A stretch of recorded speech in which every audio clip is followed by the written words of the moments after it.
এটা আমরা মানবো না, মানি না। আন্দোলন চলছে, আন্দোলন চলবে। দুইটা পাতা আছে শরীফ শরীফা, ছিড়বেন। ব্রাক বিশ্ববিদ্যালয়ের শিক্ষক কে এই আসিফ মাহতাব উৎস।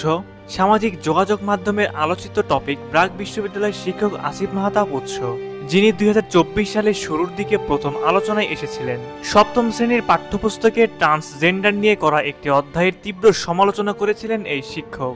কে এই আসিফ মাহতাব উৎস, কি তার পরিচয়, চলুন বিস্তারিত জেনে নেই।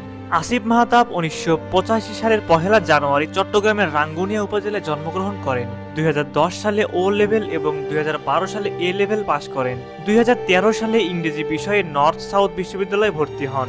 সেখানে 2017 সালে অনার্স কোর্স শেষ করেন। এরপর 2019 সালে তিনি ইউনিভার্সিটি অফ গ্লাসগোতে masters of science in analytical philosophy বিষয়ে মাস্টার্স কোর্সে ভর্তি হন। 2020 সালে মাস্টার্স কোর্স সম্পন্ন করেন। এরপর তিনি ঢাকা বিশ্ববিদ্যালয়ের অধীনে ইন্টিগ্রেশন অফ হিজম in Hobbes state of nature বিষয়ে গবেষণা করেন। ব্রাক বিশ্ববিদ্যালয়ের খণ্ডকালীন শিক্ষক হিসেবে নিয়োগের পূর্বে Asif Mahtab master mind English medium স্কুলের শিক্ষক ছিলেন।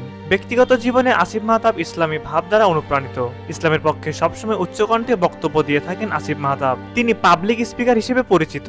ফেসবুকে বিভিন্ন সময়ে বিভিন্ন বিষয়ে সরব হয়েছেন তিনি। ফিলিস্তিন ও ইসরায়েল যুদ্ধ বিষয়ে ফিলিস্তিনের পক্ষে দাঁড়িয়েছেন। 2012 সালে তিনি অন্য কথা নামে একটি সাংস্কৃতিক সংগঠন প্রতিষ্ঠা করেন। এই সংগঠনের মাধ্যমে তিনি বিভিন্ন সামাজিক ও সাংস্কৃতিক কর্মকাণ্ডে অংশ নেন। আসিফ মাহতাব উৎস 2018 সাল থেকে ব্রিটিশ আমেরিকান রিসোর্স সেন্টারে কাজ শুরু করেন।